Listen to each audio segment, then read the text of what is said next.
నిన్న జరిగినటువంటి సంఘటన యావత్ దేశం తలదించుకునే విధంగా జరిగింది.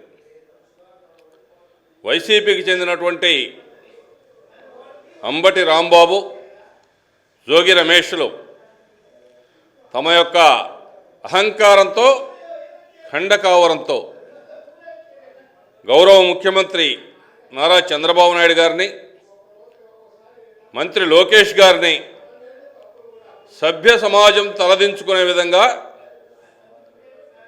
రాష్ట్ర రాజకీయాల్లో ఎన్నడూ లేనటువంటి విధంగా అసభ్య పదజాలంతో, బూతు పదాలతోటి మాట్లాడడం జరిగింది. ఏదైతే గత వైసీపీ పాలనలో దేవదేవుడైనటువంటి వెంకటేశ్వర స్వామి లడ్డూ ప్రసాదాన్ని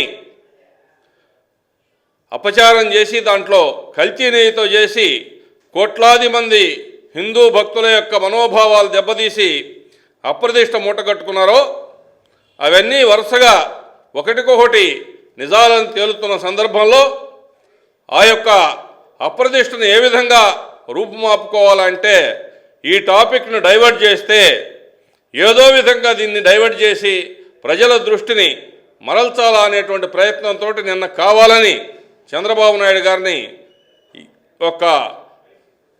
ఎవరు ఊహించని విధంగా సభ్య సమాజంలో మాట్లాడిన బజారు మనుషుల మాదిరి ఏదో పశువులు కుక్కలు కొట్లాడుకున్నట్టుగా ఆ విధంగా తిట్టడం అనేటువంటి దుర్మార్గమైన విషయం. ఈ సంస్కృతి దేశ చరిత్రలో ఎక్కడ కూడా ఇలాంటి సంస్కృతి లేదు. తెలుగు రాష్ట్రాల్లో నాకు తెలిసి నేను ఎప్పుడు కూడా నిన్న అంబటి రాంబాబు మాట్లాడినటువంటి పదజాలం ఎక్కడా వినల. ఒక వైసీపీ పార్టీయే కాదు, ఏ పార్టీ కూడా ఎవరు కూడా ఈ విధంగా మాట్లాడకూడదు. రాజకీయాల్లో ఇటువంటి సంస్కృతి ఉండకూడదు. రాజకీయాల్లో ఈ సంస్కృతి కొనసాగితే బీహార్ కంటే దుర్మార్గమైనటువంటి పరిస్థితులు ఏర్పడిపోతాయి. ఇట్ట తిట్టే, ఈ విధంగా చేసే ఆఖరాకు 11 సీట్లకు పడిపోయినారు. 150 సీట్లు ఇచ్చినటువంటి గవర్నమెంటు ప్రజలు 11 సీట్లు ఇచ్చారంటే మీకు మీ యొక్క వైఫల్యం ఏమిటో దీంట్లో అర్థమైపోతా ఉంది.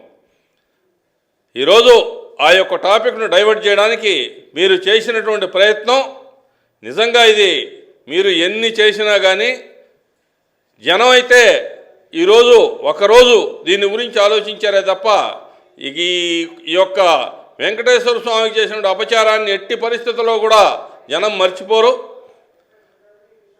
ఈ రోజా ఒక ఆమె, మీరొకరు, ఈ వైసీపీ క్యాండిడేట్లు అందరూ ఒక 10-15 మంది ఇదే పనిగా పెట్టుకొని డైవర్షన్ పాలిటిక్స్కు ఏదో ఒకటి కలియబెట్టేసి దాన్ని రచ్చ చేసేసి ఉన్నటువంటి విషయాన్ని పక్కన పెట్టాలని ప్రయత్నం చేస్తూ ఉన్నారు.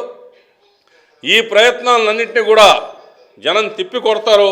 మీకు ఎప్పుడైతే మీరు ఈ విధంగా తిడతా 11 సీట్లకు వచ్చారో ఇదే పరిస్థితి కనుక కొనసాగితే మీకు ఒక్క సీటు కూడా రాదని సందర్భంగా తెలియజేస్తూ ఉన్నాం.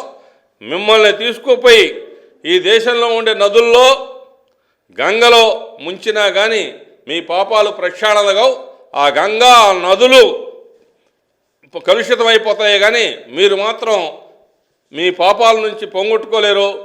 ప్రజల యొక్క చీత్కారం నుంచి మరలా బయటపడలేని సందర్భంగా తెలియజేస్తా ఉన్నాం.